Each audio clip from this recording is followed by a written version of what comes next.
Hello, good morning. Welcome to the final training during the morning for today's agenda. Let me engage. Okay. Let me engage the speaker in a minute. Just give me a sec.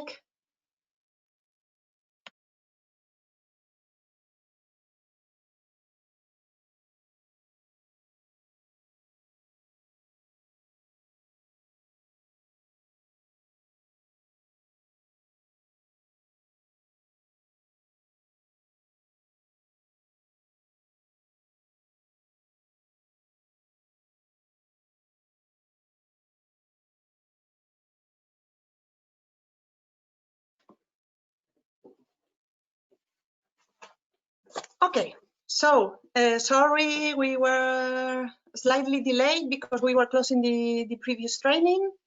Thank you very much for joining us. The title of this session is New Ways of Talking About Early Stage Research and Development.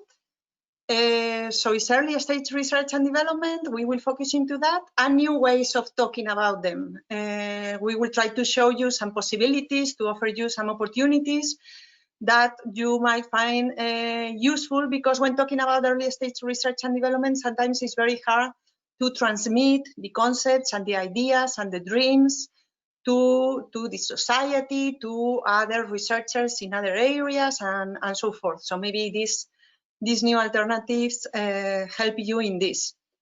We will be having an opening speaker, like an opening interview, as we are doing in the rest of the seminars, to have somebody having something to say in relation to these topics, so that we can share the experience and open up our appetite towards the full training. We were planning to have Walter van der Velde, our project officer and deputy head of unit of FET area, Future and Emerging Technology area within the Commission. But unfortunately, he has not been able to join us.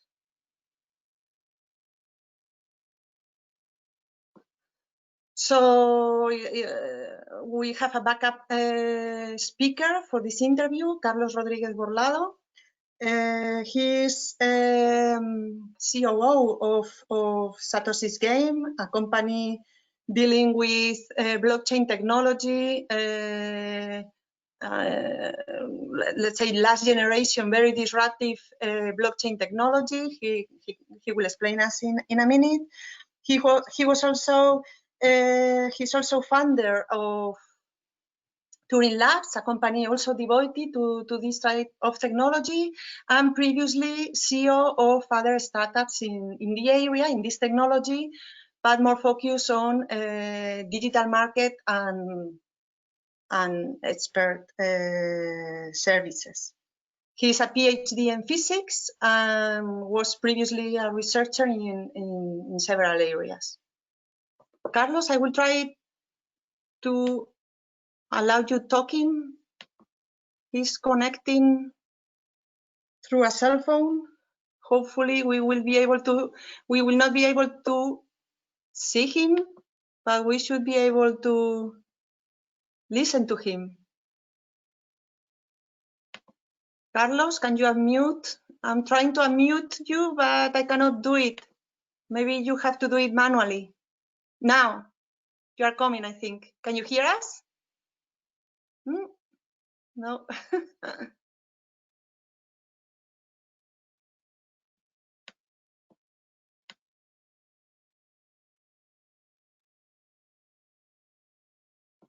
Carlos, we cannot hear you.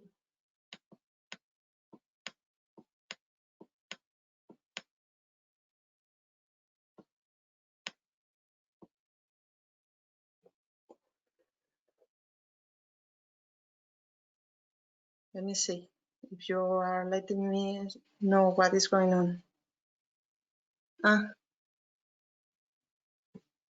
Can you try to talk now? Hello? Now, can you hear me? Yes, okay, yes, great. now we hear you. Thank you. All right, no problem at all. So I introduced you more or less. Do you want to add anything? That's fine, Eva. Thank you very much for having me here, and it's a pleasure for me to share my experience. Okay. So this is the purpose, to share your experience. You are also talking about early stage technology. Part of your technology is early stage research. Part of your technology is early stage in the sense of product development, not the technology itself, but the products around it. And still it makes it hard for you, I guess, to maybe to communicate about it. What do you find harder? Okay, yeah, that's right. We've got a mixture of early stage technology and ready or almost ready product. You know, this technology has been around for almost a decade already, but it is difficult to get in the hands of people for a number of reasons. Some of them are technological, some of them are regulatory.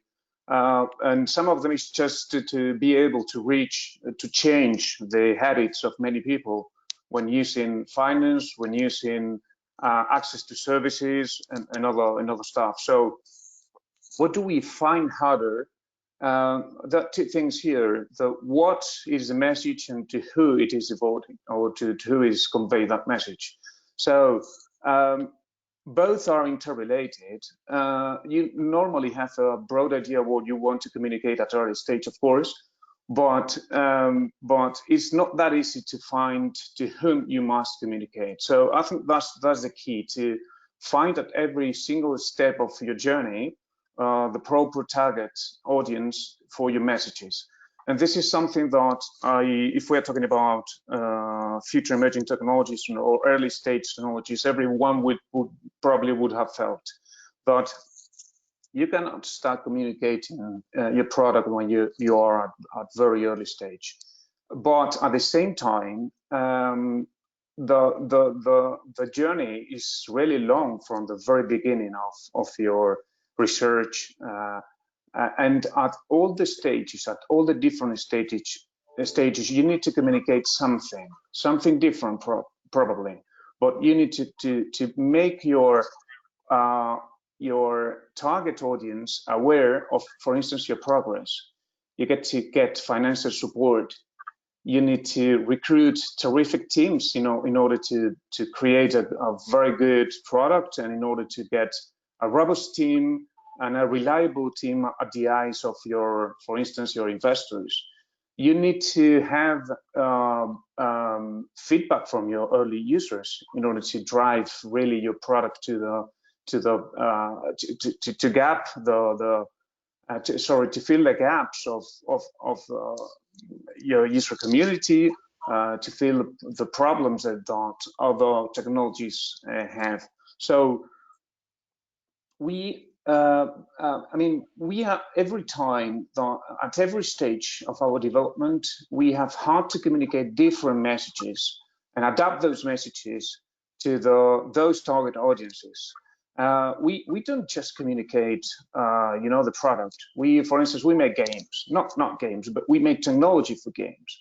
You cannot say people, well, just avoid Steam or avoid, Fortnite because they have this problem, and this problem, they are centralized system. They don't allow you to exchange assets. So you have to go to, first of all, to identify which are the real problems of users, to tell them that you can solve them, and to go to developers and say, guys, we are making a terrific new technology that is going to be able to change the paradigm of gaming.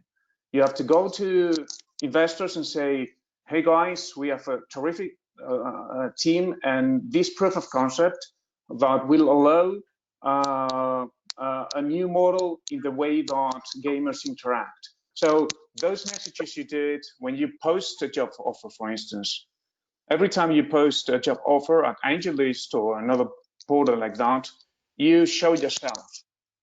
You have to be attractive to others. Every time you make a strategic partnership, you have to create another type of message, and that message is, for instance, we can support your communication strategy with some technology that is really disruptive and you don't have. You have, for instance, a very massive user base, but you don't have any technology attractiveness, and then we can complement that. Every time we make an investment deck, for instance, we show ourselves as well. We have to be attractive. Or when we organize tournaments, or we have to deal with a big bug on our system. So what I mean is that in the end, communication is not just the last part of publicity and market uptake. It starts from the very beginning of your early stage development. So I can understand that this can look useless and it can look maybe frustrating for doers. That's probably most of these audiences, and not to sellers. But today, you really need to sell your ideas long before you can sell your product. That's a very important thing. I don't believe on ideas worth nothing. This is a mantra that has been established by investors in the last decade, maybe, and I don't think it is like that. I've never seen a really huge success that hasn't started with a very good idea. What that means is that the idea alone is not enough. You have to be able to communicate it properly and to make it reality step by step, with metrics, with expressions of interest, etc. And for that, you have to communicate efficiently from the very beginning. Great, so many messages. I'm taking notes. We will share some of these thoughts through the Twitter, the event's Twitter, in case you want to retweet. And the session is being recorded, sure, just to let everybody know. We will upload the recording in the EU Academy platform next week, so you can have access to this content anytime you want. So, you have some difficulties. You already said some things in relation to how you address these difficulties. First, you mentioned do it continuously, even if at some point it looks useless. You also said adapt your message to the particular audience, so and try to really become attractive. Attractive means that they actually listen. But what else? Have you tested different things, different tools and mechanisms to address these difficulties? And which ones work best? Which ones were not as good as you expected, maybe? Okay, so I think the easiest one is the last question. What didn't work? Oh, well, I think every single entrepreneur has a longer list of things that didn't work than the things that did work. But if I have to pick one, I think it would be just to rely on most established communication channels. Not in this company, but in previous companies, I've experienced a lot of frustration when recruiting people that were supposed to be, professionals of communication, and then we just relied on social media and PR in order to convey our message, and that was a very big failure. For the reason that this changes extremely fast, very quickly. And there are continuously new tools to communicate that are far more convenient, far more broad, and far more targeted than broad social media that has it's very unfocused, and you have to spend lots of money to be able to reach your real audience. So that's something that we've learned. Now we try to be much more specific, try to find the platforms that work best for us, which I don't mean that has to work for everyone. Of course not. Every single company has to find their ways. I tell you where we are right now. We are working with blockchain technologies, cryptocurrency, Bitcoin, etc., and that has a target and that has certain platforms. I'm going to talk about those, but which some of them can be useful for some of our audience, some will not. But they will have to find their way in places similar to these ones, maybe. So what we communicate at two levels. We communicate at a level of technical level, and we communicate also at commercial level, so to say. So at technical level, we of course create meetups. So we, for instance, we are in a center which is called Crypto Plaza here in Madrid, where we are based, and there we discuss the most nitty-gritty part of our development. We communicate about late night protocols, very theoretical things which are important for our community to see that we are working on that. We have created, in fact, the Lightning Network community in Spain and in part of Europe, southern part of Europe, just by doing these meetups regularly, inviting other people from the Bitcoin community, developers, top developers, etc., and creating that reputation and creating also very valuable information for us, because we extract a lot of those meetings, meetups, in the same way that our audience extract information from us. So that's one important thing. We also create broadcasting events and interviews. We've created weekly events in which we invite to a very important personality of the blockchain or Bitcoin space. For instance, we had Adam Buck a few weeks ago talking about how Bitcoin could be scalable for microtransactions in a lot of places, and more specific on gaming, in which we are involved. And that attracts a lot of people that see how there's a real implementation of those, theoretical and difficult to understand topics as cryptography, and we brought it down to the earth, and we show how that can work. We are not yet ready, for instance, for a massive implementation of these technologies, but we are doing things. We, for instance, last year created the first Lightning Network payments or microtransactions in Bitcoin applied to gaming, something that wasn't even expected by the sector 2 or 3 years ago. And then that's what you have to show, that you are in the right direction. Not that you have it already, but you are in the right direction, establishing those connections with people experts on that topic, or companies that are working already and have product in place, but lacks some functionality. So little by little, then you create that awareness. We make lots of hackathons as well, both online and physical hackathons, and that's another very useful source of communication. It's not just that we create some things in those hackathons, not only technical outputs.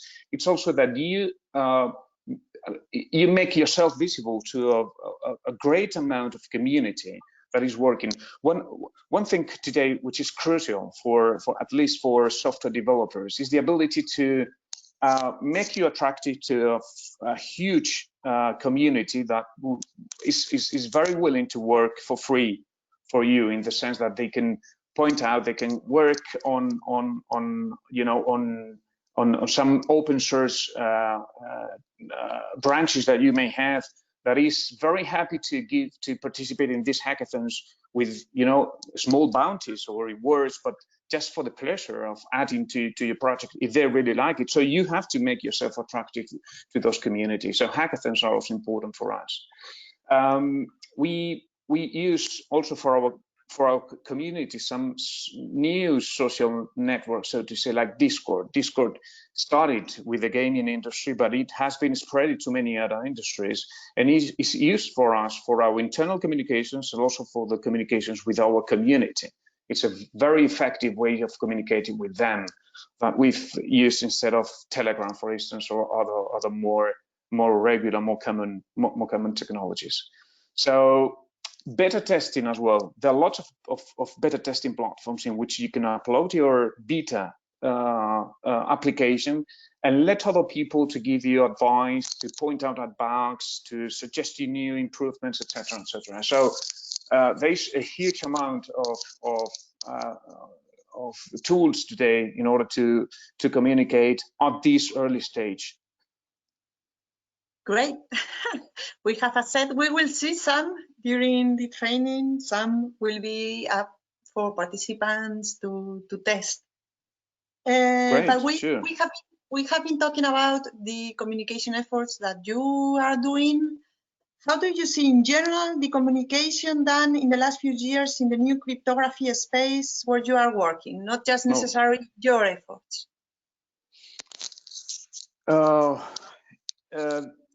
There has been, I think part of the communication has been great, necessary, and very well done. Which is probably the part of the communication related to the philosophy of this new technology trend based on decentralization. So this, as you all probably know, this started after the last bank crunch in 28, and to be able to provide a new way in which transactions could be made for avoiding a part of the old mistakes. And that philosophical communication has been done very well. It was, as I said, necessary to make the massive public aware of other way of doing things, not only the financial sector, but also in other sectors in which intermediation is not, an advantage to the system. Sometimes it is, and centralization is good for some things, but it's not good for others. And a good mix is, I think, in my opinion, the most proper point. So that part was well done, but what I missed in that sector is being able to I've missed the communication related to what are the advantages for the end users. Not that started in the financial, but then it went to other sectors, as the asset management, digital asset management as well, digital rights, access to services, privacy, medical services, a lot of places. And it has been difficult in one side, because it was technically difficult to land that to the earth and see them, and maybe partly also because there's been a lack of communication professionals in it that could arise all those advantages for users, because this is the most important message that I could ever give in confidence to anyone close to me, is you have to really be able to highlight the benefits that you provide to users. It's useless to talk about blockchain. We have stopped talking about blockchain or Bitcoin in our commercial speech years ago. It is absolutely useless. It only creates, uncertainty and confidence. And you have to talk about what are you solving to the users. That's not the speak that I've heard mostly. So I don't imagine myself. I come from the materials research world. I cannot imagine myself talking about molecular forces or neutron scattering. We're talking about how materials could be proved for aerospace sector. No, people in those sectors are used to talk about benefits, specific material and practical benefits, and that didn't happen in the blockchain sphere. So that's something that should be, in my opinion, modified. In the last 4 or 5 years, that has been improved enormously, also because applications are much more close to the respective industries. But and I'm sure this is improving a lot. Today, for instance, you can pay anything with a credit card, with a recharged wallet in Bitcoin in any store, and that is helping very much that message to get to the final users. But that, in my opinion, should have been done 5-10 years ago. Yeah, that's interesting. Particularly the example you gave, because when we talk about benefits, sometimes it is not properly understood. You gave the example in the materials area that we don't talk about the molecular bounds. We talk about the resistance of the material and durability and things like this. this is the type of message you want to transmit in relation to blockchain and any other future emerging technology. And I really appreciate the example. Oh, yes, of course. Oh, no. If you, I mean, more specific examples, for instance, in the gaming industry, we are putting in place right now a platform for distribution of games, something like the competitor to Steam in Bitcoin. We don't talk about Bitcoin, and we don't talk about wallets or, you know, immutability. We don't talk about decentralization. We talk about freedom for the user to be able to exchange their assets, to monetize the time that they spend there playing their games. We talk at publishers for direct contact with users. And all that is underpinned by our technology, but we don't talk about the technology itself. We talk about those specific benefits or advantages for the users. Great. I wanted to give the audience the chance to ask you, to make you any question. If there are any questions from the audience, you can either write them in the questions and answer chat or raise your hand and I will unmute your microphones.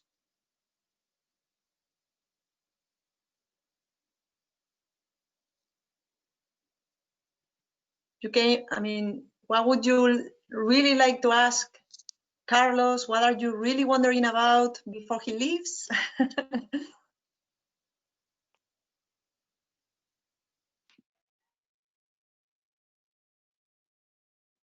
Okay, so there is no questions. Oh yeah, because sometimes people have to type.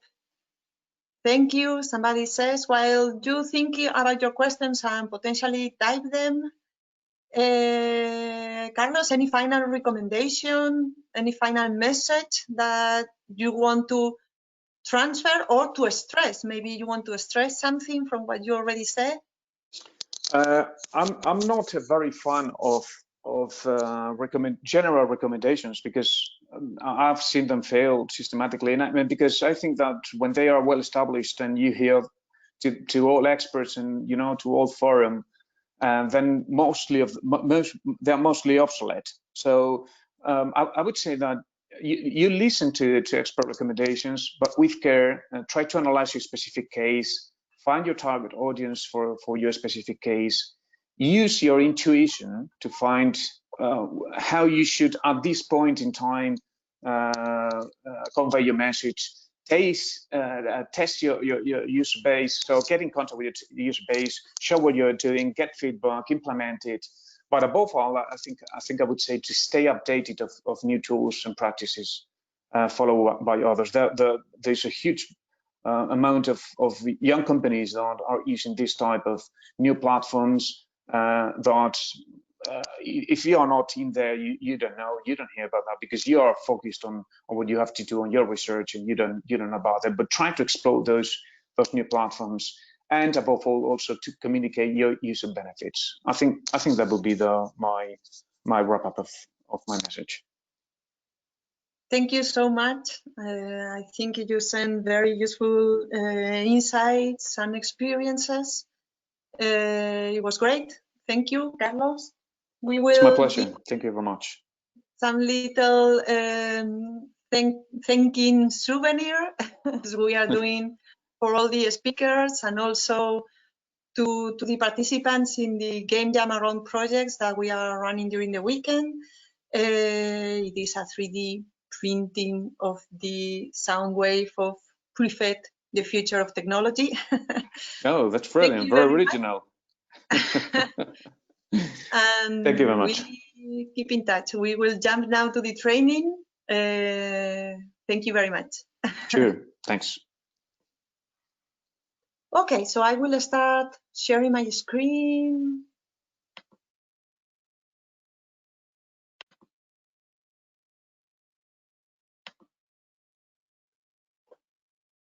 Can you see it? Manu, can you let me know if it is properly seen?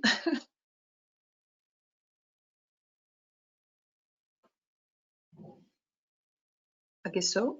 I don't see anybody saying otherwise.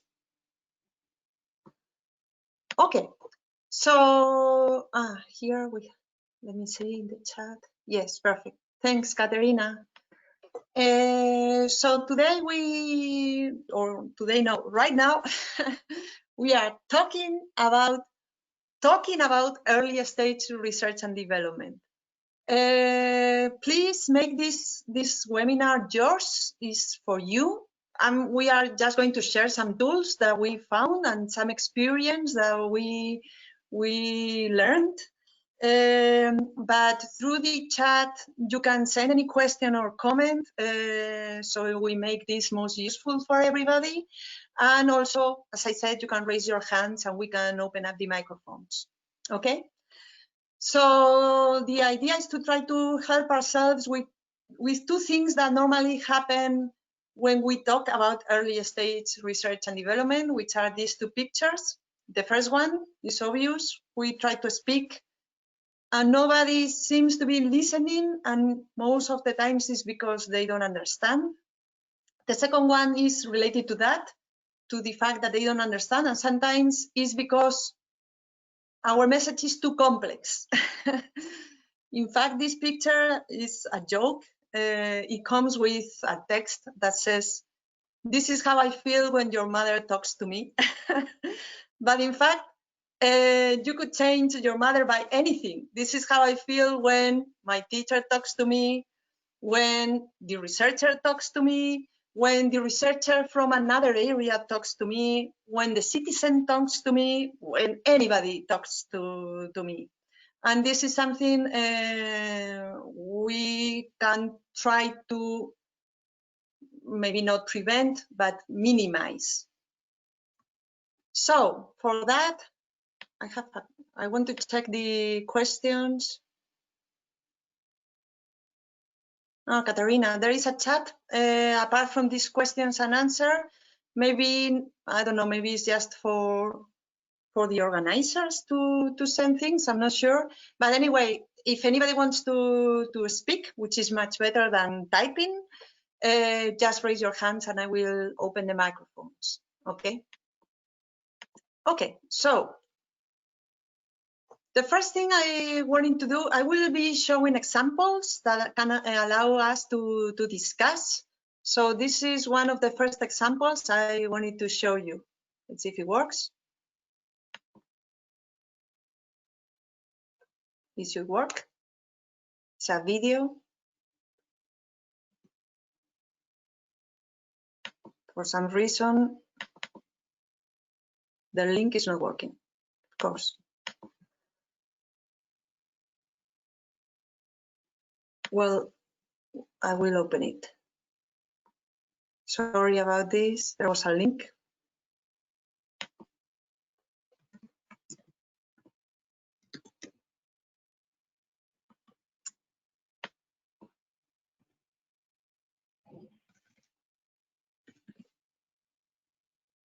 This.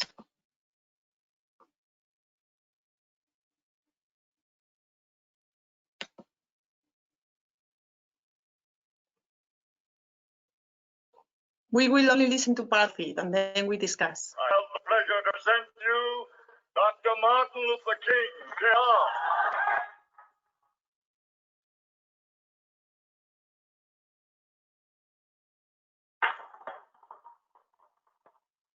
I am happy to join with you today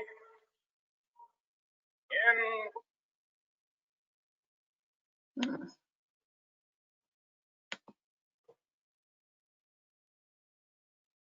I have the pleasure to present to you Dr. Martin Luther King, Jr.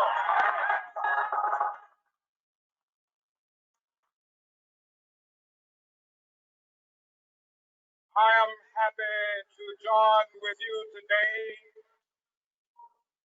in what will go down in history as the greatest demonstration for freedom in the history of our nation.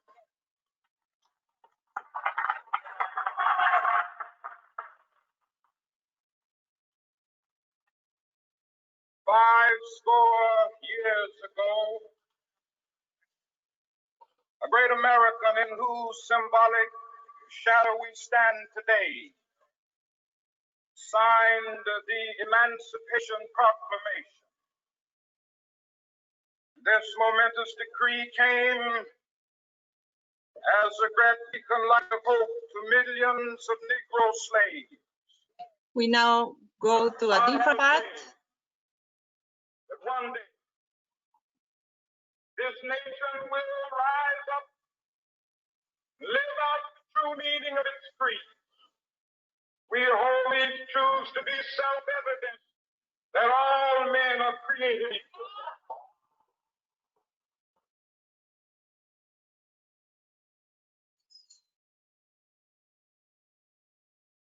I have a dream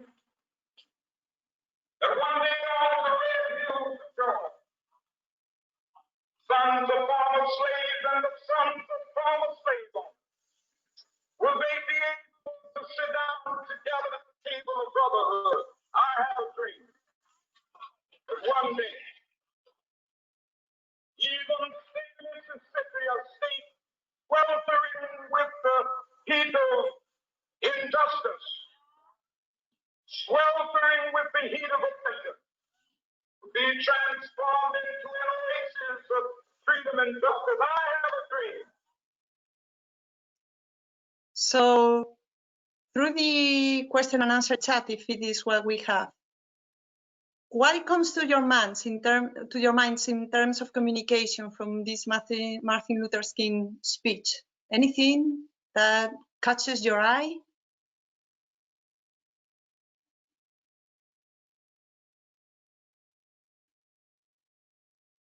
Because to me, many things. Let's see. I have a dream. Perfect. I have a dream. It is a communication mechanism for two reasons. First, because giving hope, offering people a dream is always engaging. And second, because he continuously repeats it. I have a dream. I have a dream. I have a dream. And this is something I really wanted to stress, that particularly when we are trying to transmit difficult messages as early stage technology, future and emerging technology, we have to be ready to repeat, because we will need to repeat it many times until we get people following us. In fact, we see this speech from Martin Luther King, and this is another thing that I wanted to say, as if everything was done that day. But the truth is that for all these people to be there, it was a huge crowd, historic crowd. Many things had to be done before. Many things. This didn't happen just this day. It happened from many days before. And this is another message I wanted to transfer you. You have to continuously communicate. It will not happen the first day. The first day, most probably you will be with the sense of a wall in front of you. Keep communicating, it will come there. I see any further comments. Let's see. The vision of the future. This is also very important. Thanks, Katerina. And it is also related to something that Carlos was saying before. Show a vision, show a future. And this is something we really can do with future and emerging technologies. Show the future that they can bring. Very clearly concepts, Rosella, this is also very important. We need to choose the messages. We cannot tell anything that we want to tell.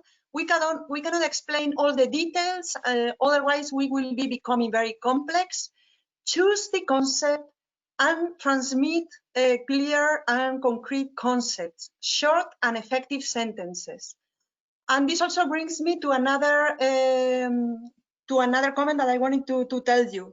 Look at the speed he talks at. He talks slowly. Talk slowly. This is important because otherwise we will be going much faster than our listener. It will be like light speed against sound speed, and the lighting will be gone by the time the thunder comes. So try to be slow. Clear message to express a vision. The vision is only there. The vision is only there, says Christina. This is also very important. The vision is only there, only. And this is also related to what Carlos was saying. And also the last thing that calls my attention is how he engages or allows the crowd to engage. So he says a sentence and they say, yeah, and he says another thing, not a sentence, another piece of the same sentence, and they say, yes. And this way, try also to engage as much as you can your audience, raise questions, and try to listen to them, not just talking to them. That will be some messages in relation to this example. I come back to the presentation.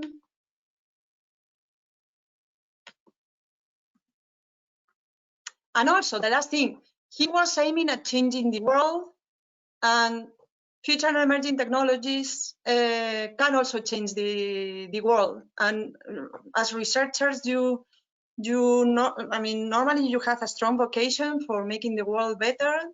This is what you have to also show. So this brings us to the importance of finding good ways to communicate well. If you communicate well, you can actually create this impact, change the world, as Martin Luther King did, for example. If you don't communicate well, you will not bring the impact to the world, or it will come much later, or it will be much harder. And this is also important for researchers. Because not communicating well or not communicating at all will make your impact to not come at all, come later, or come much harder. Or who knows, somebody else could take up the lead and use the technology for some other use that was not what you were envisioning it to be. So we were seeing some basics along this example.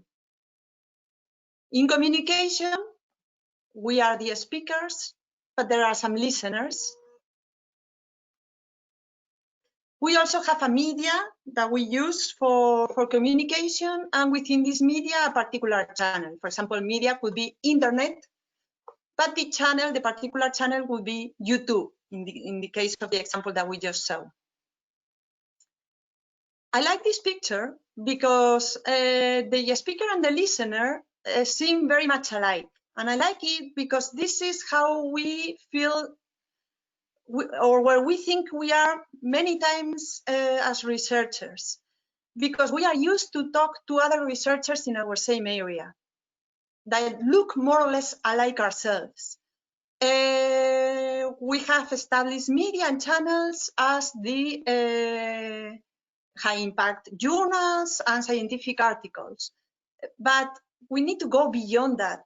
There are some other elements in this communication which is the message, what we transmit, and the message, what the listener understands or imagines. And maybe it's not the same, and which is the real message.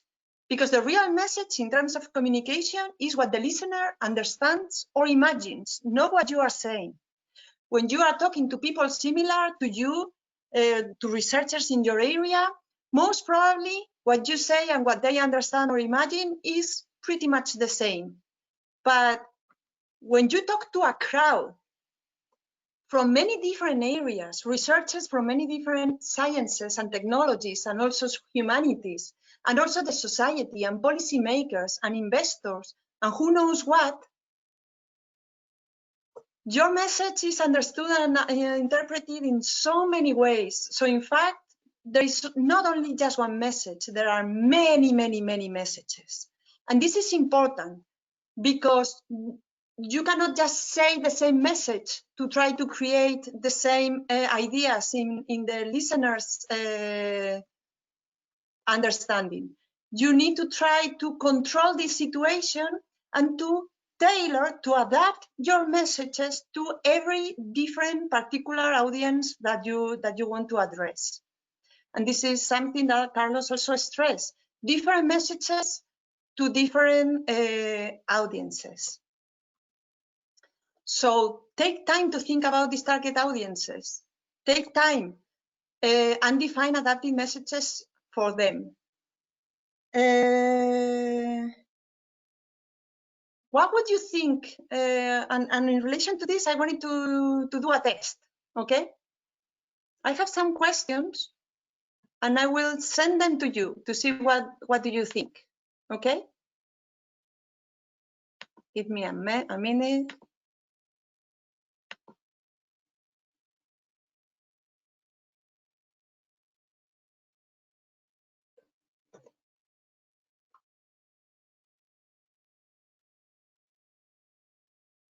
I think you are seeing a question. The first thing I think of when I think of communicating about my science and technology is who do I want to communicate to, what I want to say, researchers in my area.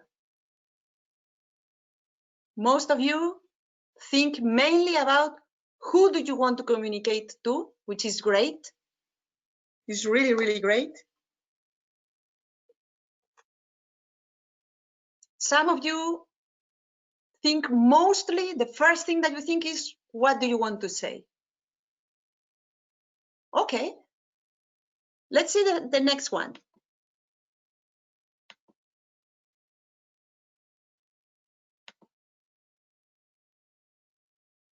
This is a true or false statement.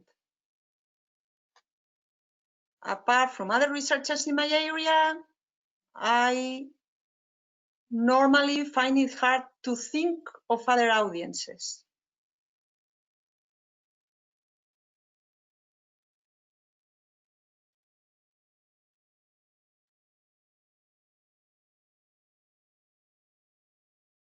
Okay. Still more answers coming.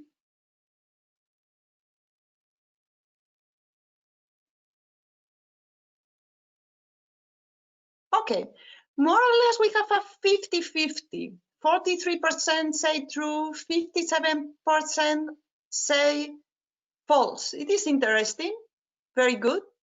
It shifts a lot suddenly, but normally we have more saying that this is false, but normally close to 50-50. Perfect. And the last one.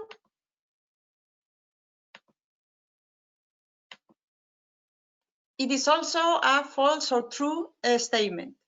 I am going to talk about my technology as an expert.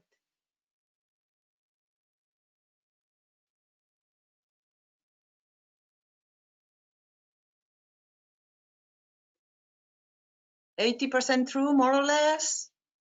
70% true.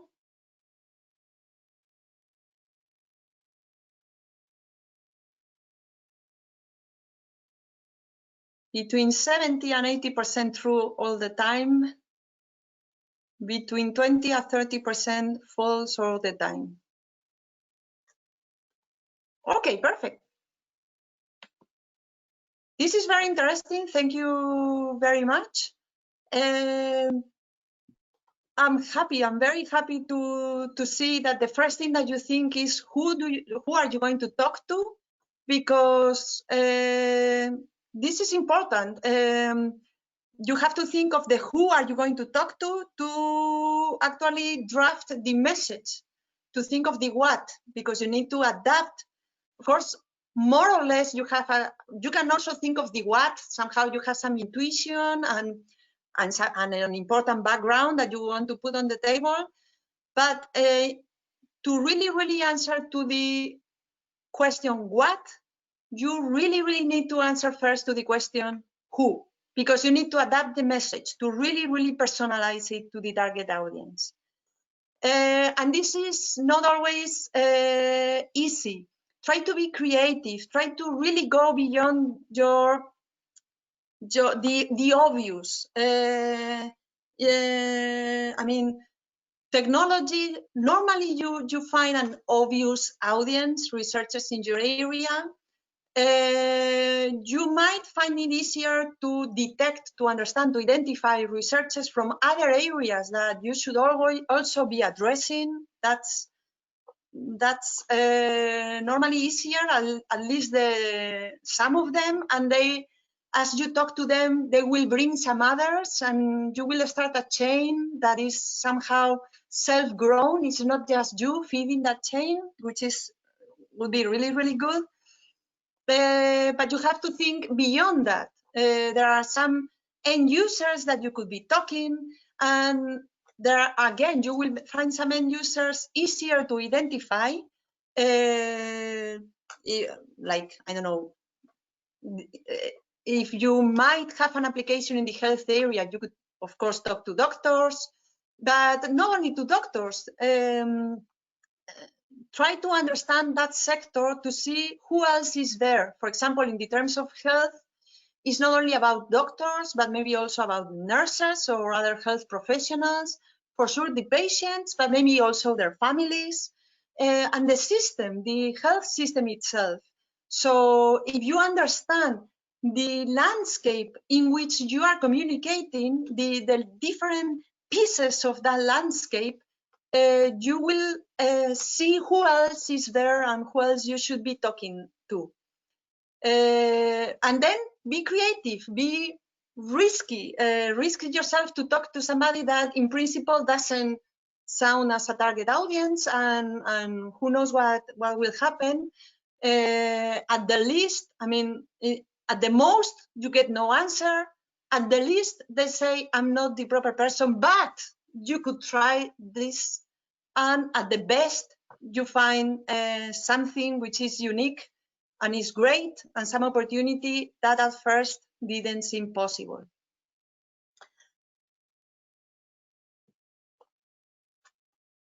And in relation to the last question, I'm going to talk about the technology as an expert. Yes, of course, but try to talk about the technology rather, let's say, as a teacher somehow. The purpose is not to show how much there is about that technology.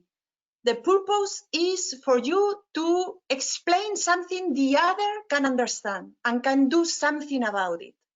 So use your expertise to draft this clear and concrete message the other person can understand first and can do something about second.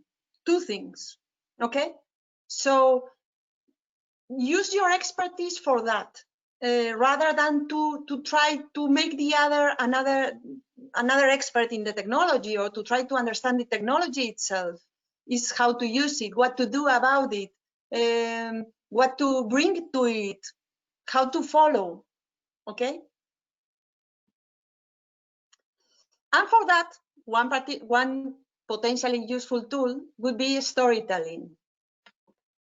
It is defined as the interactive art of using words, images, videos, whatever, and actions also, pilots, demonstrators, to reveal the elements and images of a story, while encouraging the listener's imagination, okay? So it's about interaction, not just talking, also listening, words and actions, not just words or similar, to reveal, which takes time. You reveal them, let's say, step by step. It's more or less, if you allow me the example, is an striptease. You take cloth by cloth, the elements of a story, and in each of the steps, you always try to encourage the listener's imagination, okay? Because this way, they will do something about it. Imagination brings action, okay?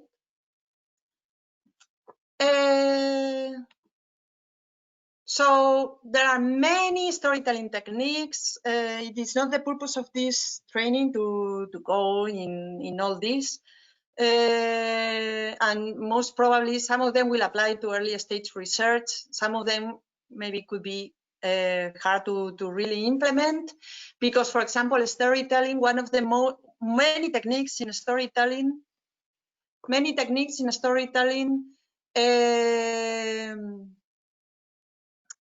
start by talking in personal, in I, we, in the first person. While many times talking about science and technology, we need to use the scientific language, which is impersonal. But it's good to explore the possibilities, to test, and maybe in different contexts, we can use more or less of this storytelling. But there are some recommendations that will always be there and that most probably will always work. The first one is flow. Make your message flow naturally, not jumping from one idea to the other. Every, let's say, paragraph is an idea, and you need to connect to the next paragraph, and the next paragraph receives the connection and keeps building on it. So you flow and chain. This is important. I find it many times in proposals, for example, that there is no flow or chain. Paragraphs jump from one idea to the other, sometimes go back and forwards from idea to idea, and from the first one and the second and the third and back to the first. Try to really revise this. It will make your storytelling very hard to engage and to send the proper message. And look for this flow by chaining messages. Even if it is not a continuous communication, as I said, you need to continuously communicate. So one day you will be saying something, and another day you will be saying, for example, a video or an infography or something, and then next month you send another one. Try, even if it is discontinuous communication, to make, I don't know why this, to make some sense out of this chain and this flow of information. So this way, those that start to follow receive more and more elements, more and more clothes, and more imagination. Really adapt your messages so they understand you. If they don't understand you, there will be nothing they can do about it. And very importantly, allow to remember. This is very important, because many times we say so many things in the same communication that it is almost impossible to remember anything by the time we finish. So it is not that you can only say one thing. It depends on the situation. You need to say several things, many things, but repeat the one that you want to be remembered, as Martin Luther King, for example, or stress it in certain parts or at the very end, the key message, the final conclusion, as in some tales, they want to say like the final learning from the tale, or read, and always try to reduce the number of messages you want to transmit to the minimum possible. Of course, you need to fulfill the objectives of the communication, but keep it to a minimum and stress the key messages and repeat. And repetition can also come discontinuously. And sometimes if you do books or articles or videos or infographics or whatever you do, sometimes you need to go back to the key message and repeat it to allow to remember. So that would be 4 main things to keep in mind: flow, chain, adapt, and allow to remember. This is an example I wanted to show you. It was an initiative by Interreg. For those of you that maybe don't know it, Interreg is an European program for regional cohesion. In this case, it was SUDOE, which involves the southern, western part of Europe. And they ran a contest, a storytelling contest.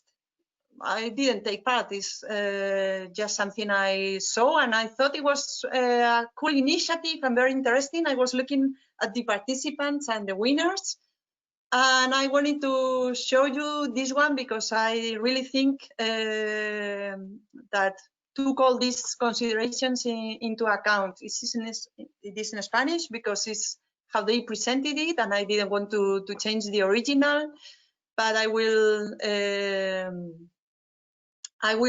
translate it on the go a little, because I think it is a new way to talk about technology, and it could bring us some ideas. It says, act in time. And it starts saying, when I was a child, they explained me that forests have a function which is crucial in our planet. Forests, when doing photosynthesis, absorb carbon that is in the atmosphere and keep it within their structure, fixing it so they can grow and develop. Isn't it curious? This made me choose as a profession a beautiful profession linked to nature. And by doing this, I discovered that the humans, as an ally of this heritage, can really be active in improving the conditions for forests, leveraging their capacity, their fixing capacity of the CO2. REMAS is the acronym of the project. With its work, it's mitigating the risk that the work performed during centuries by vegetation and soil is lost because of forest fires, and it is given back to the atmosphere. And they put the picture. So I really think it's a nice example on how to get personal, at the same time keep some level of scientific and technical language, engage through some type of storytelling, and transmit a very key message, which is we try to mitigate the risk that the work done by forests over centuries and centuries and centuries is lost and given back to atmosphere. And it is quite short, which is also good, because sometimes it is very hard to find a short way to explain a full project. Another possibilities that we have. Any questions or comments up to here? Remember, this is up to you to adapt on the go. So don't hesitate to say anything, raise hands and comment. Today, there are two alternatives that I wanted to show you.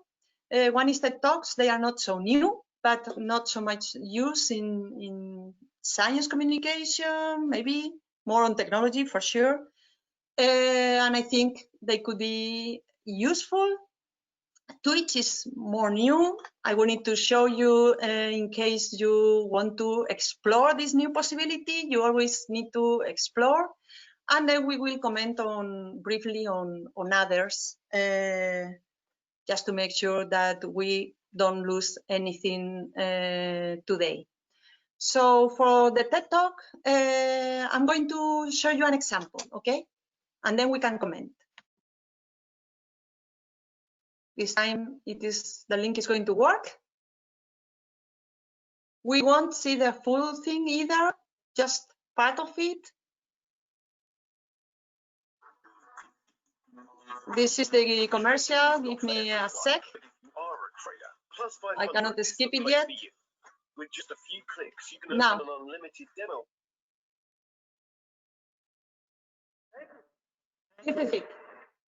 Yes, it is true that I am a Stanford graduate.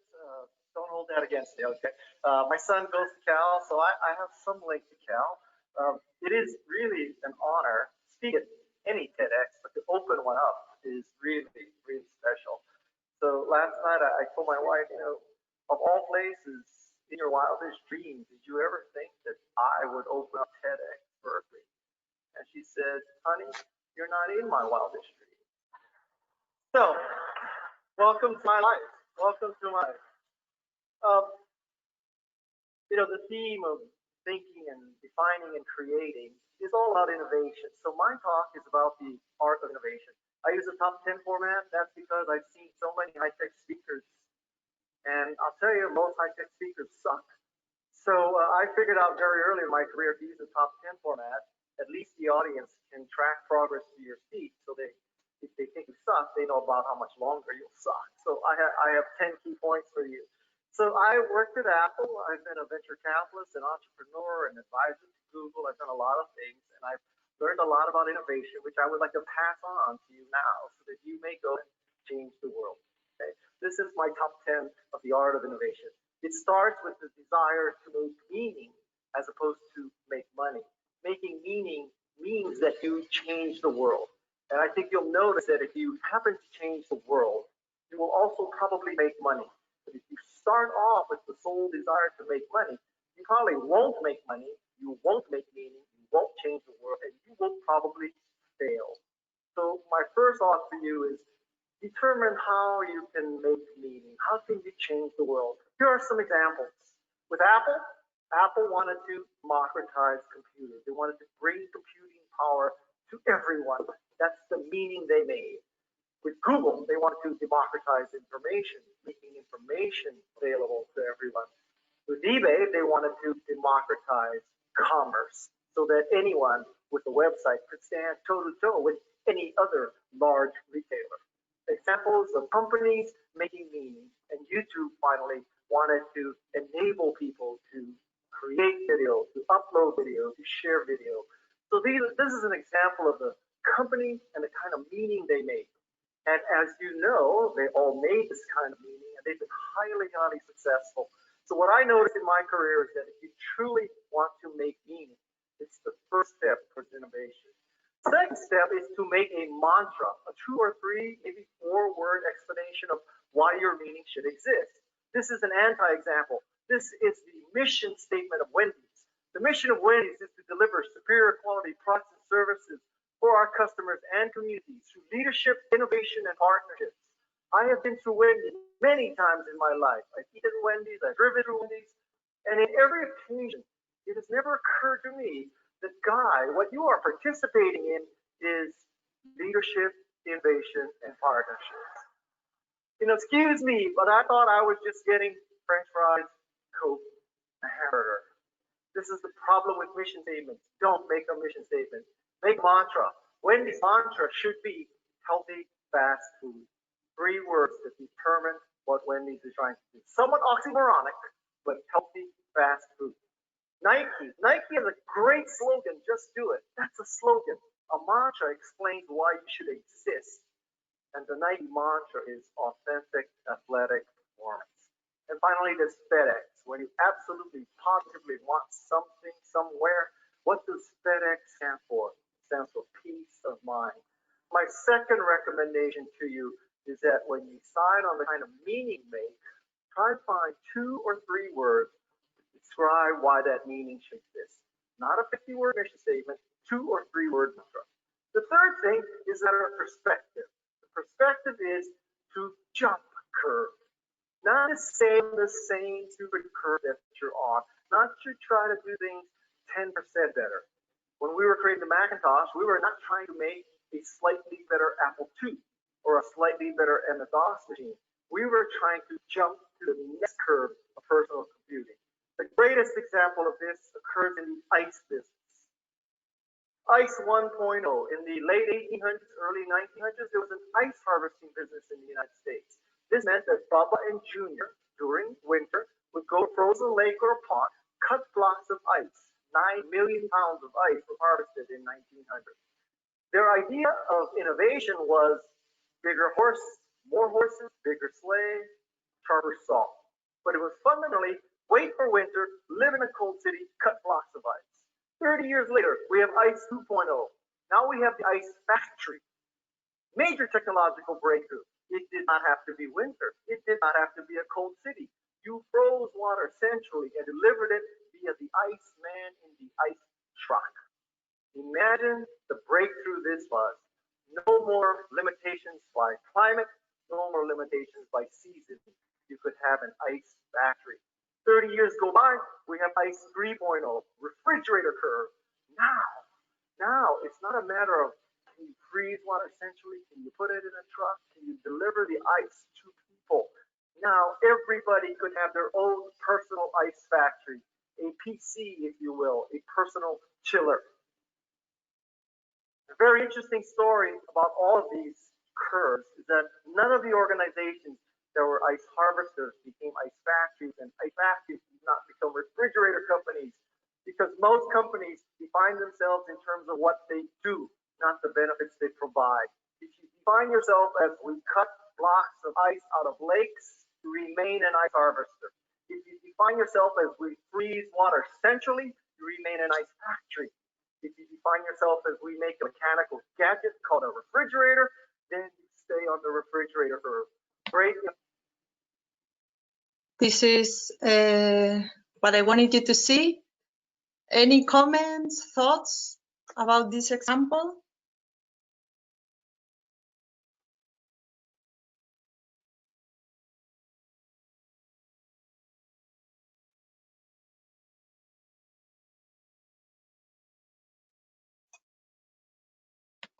I don't see anything popping. Maybe you are typing. I will give some more secs. Otherwise, I will. Oh, here. Mantra is something which we did not say, but our customers have in mind. Yes, it is true. And it is important to say it. In fact, probably the most important, or the most important to repeat and to stress and to allow to be remembered. Okay, for sure, he's a professional speaker. He follows the book. He starts with this joke. Everything is perfect. This top 10 format is good.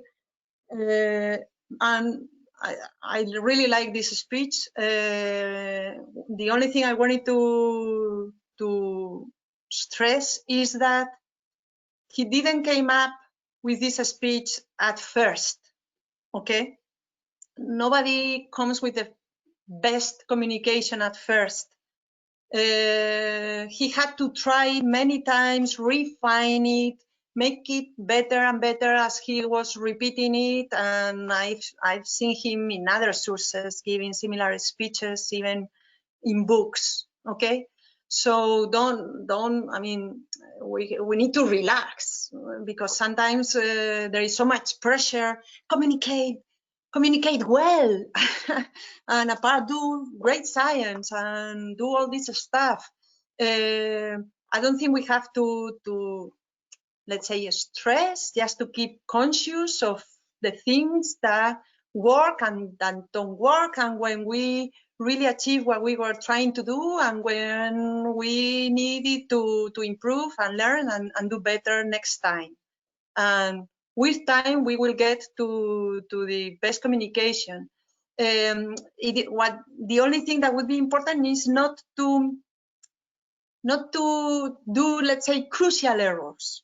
Okay, something that we cannot redo in terms of communication, of course, and that somehow makes our path much longer, or makes us lose the opportunity to engage somebody. If that somebody is so important, maybe we shouldn't contact that somebody at first while our speech is being refined. Maybe we should wait a little before doing that, for example. Okay. And also, very, very importantly, think also about what can happen if we don't communicate, even if we are refining or we are repeating or things like this, because there are many examples of moments where science and technology didn't communicate, and therefore others communicated instead, not evidence-based, not science-based, not technology-based, but society learned those messages as true, and it is very, very, very, very hard to change social opinion once it has been established.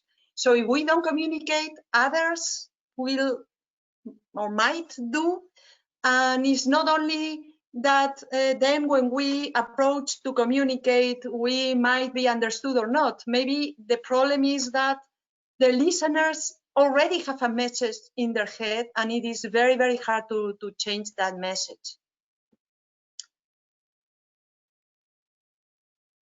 Okay, Katerina, I will share the link. Actually, I will share the link in a minute. Okay, right before closing this session. Okay, so this is about TED Talks. They are powerful in the sense that video has some power that writing doesn't always have. Talking, seeing also your body language, your illusion, your devotion for something, that also drags people around, and they are powerful. And also they are powerful because they somehow guarantee that you will have an audience because they attract already a lot of people in spite of the speakers and the topics. So I wouldn't. I would test, I would trial. And for example, Walter, who was going to be here with us, did a TED Talk to explain what H2020 FED program is. And it's interesting to see, because sometimes explaining programs is also challenging. Okay, another possibility, Twitch. Twitch is more new. The truth is that it is kind of like a YouTube. It's also about the videos, okay? The main point is that it allows for interaction. So if you use Twitch to broadcast in real time something that you are saying in real time, you can get comments in real time from a broadcasting audience. And this could be valuable insights on the go. It is like YouTube, you have a screen with a video, okay? But the unique feature is this, that the video can be done in real time, and as it is being done, or anybody seeing you, because this is broadcasting, can comment, can send you comments, questions, and this could be really, really valuable to adapt your message as you go, to explain things if they are not being properly understood, and to reach a much wider audience also.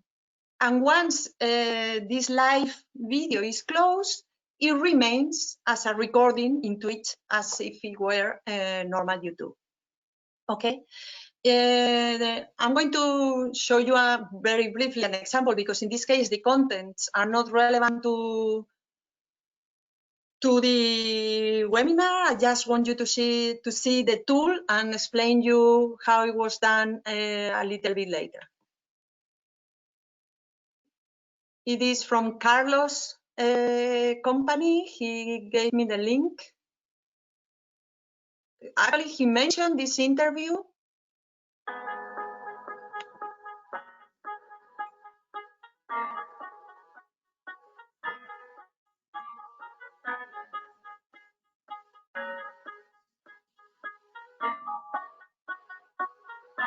I think I can skip the countdown.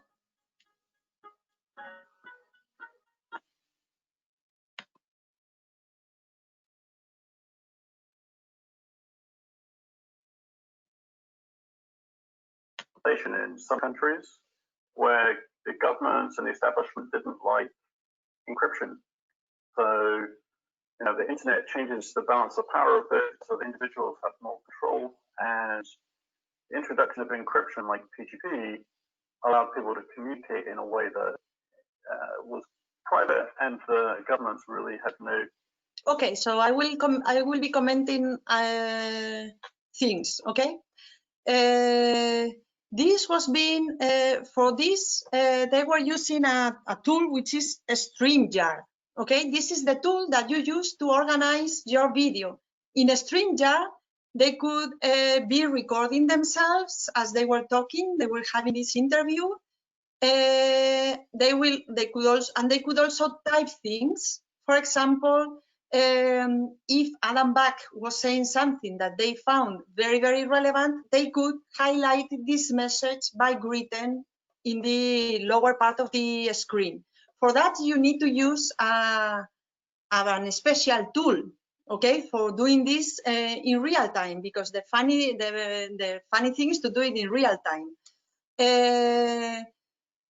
We will jump through pieces to see these highlights. So in this case, they were using StreamYard for producing the video in real time. They were having this interview. Carlos Roldan is one of the founders of the company. Adam Back is one of key opinion leaders, because he's really into the initial development of blockchain technology and cryptocurrencies. Really into it. Okay, so this is also an important message for them to have this interview with a strong personality in the area they are talking about. Is important because it attracts a lot of audience, and this allows them to be able to transfer these messages. Okay, as it is an interview, not just a speech from Adam Back, they can somehow manage the video towards what they want to transmit to the audience. And they can always learn and get feedback from somebody who is a reference. At the same time, people through Twitch could send comments. And sometimes what they were highlighting in the texts were not things Adam Back was saying, but comments they were receiving on the go from participants. So if we move to different pieces. Yeah, not so long. I mean, you'd have to look at the specifics online. But here, for example, news scripts, which is it. You see below it is saying we have a text moving. We'll go a little back. And in this topic, I'd like to go ahead to the point of, I don't know, what's the actual motivation behind that? I mean, but not technical one. The actual inspiration that brings you to develop actual proof of work and then is implemented in many applications. So where does it come from? Yeah, so I mean, the cypherpunks were interested in privacy technology, and so I was actually operating a remailer, so a way to send email with privacy, so that the sender couldn't, sorry, the recipient couldn't see who the sender was, and you could also post onto. Okay, these messages below can be used to stress something Adam, the speaker, is saying, or to stress something that the audience is saying through Twitch, or also to add extra information that you consider relevant to complete the information to the listeners. Okay. So this is something you can also explore. It can be you, the one that is answering the questions, and somebody is raising the questions for you. It can be you raising the questions to somebody that you want to interview. It could be you with maybe other researchers, colleague researchers you are cooperating with, and you are co-interviewing each other. It could be you and maybe students, if you are a professor at university.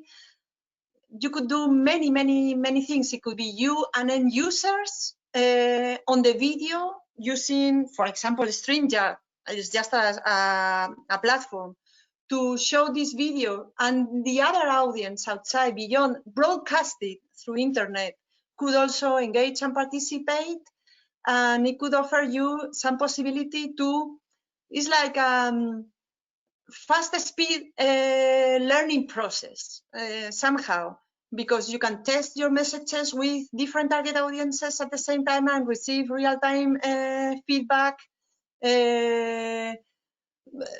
You are broadcasting, you can use this platform for testing many different ways of communicating, many different messages, and it could happen all together, or you could have a series of interviews, as in fact Carlos and Carlos are doing. They are both Carlos. And you could do many things and fast speed your learning curve. And this might bring you new possibilities. And then others, we have blogs. The problem with blogs is that, in my personal experience, there are two problems with blogs. First problem is keeping a blog alive, writing. It really, really takes you a lot of time to, if you don't write continuously into a blog, the blog is dead. It will not work. And writing continuously, finding the time to write continuously about something and keeping a blog alive, at least for myself, it is a big challenge. So using the blog, the problem is that you engage with something that you might not be, you commit with something that for it to work, you need to keep this intense commitment alive during a lot of time, and otherwise it won't work. And this is something that you need to consider. Another thing is that it takes a lot of time reading. And today we always live in this high speed mode, and people don't take that much time to read. If you want to do something similar to a blog and you want to test something else, maybe you could test to do podcasts. I don't yet have any good example to show, but podcasts are somehow like audio blogs. And it takes much less time to record your posts in the form of a podcast than to actually write it. And also, from the listener's perspective, it is much easier to listen to something than to read it. And I know many people, for example, listen to podcasts as they run or jog, or they go to the gym, or they relax in their living room, or they do whatever else. And so podcasts could also be a good tool to explore. And there are free to use open podcasts platforms that you can use to make your own. We have seen a lot about videos. Apart from videos, we have images. Infographics can help us a lot explaining complex things in an easy way. Of course, the infographic needs to be self-understandable. You cannot put an infographic and next to it a full text explaining it. That doesn't help. And you cannot put an infographic that somebody needs half an hour to interpret, or to take a paper and notes to try to figure out what the infographic is saying. It's like text that you need to keep it simple and understandable and adaptive. And the good thing about infographics is that it's just one snapshot, one picture. And this can be transferred many different ways through many different channels, through many different people. So once you launch the picture, others will, if it works, others will transfer it from one to each other, and your message will be spread out. And if you add some contact or something, maybe you can get feedback back. Constantinos is saying that good podcast examples are done by the MIT's Lex Friedman on artificial intelligence technology. Thanks, Konstantinos. If you have some link or something that you can share with us, it will be most useful. Thanks so much. I will also share, as I will share the link to the TED Talk that we were seeing before. Okay, this is all I wanted to say for today. Okay, thanks, Konstantinos. You share the link, we will check. Thank you very much. Any further comments or questions before we leave?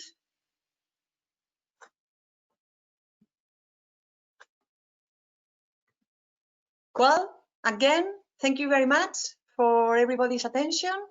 You have my mail. Feel free to contact me in case I can help you anyway in relation to these issues. I hope it was useful. I hope you can explore some of these possibilities, and I hope you are lucky with them. I will take 1 sec to share the link, and then I will close the session. Thank you very much. We come back at 3 in the afternoon on research and responsible innovation and ethics by design. Thank you very much. Bye.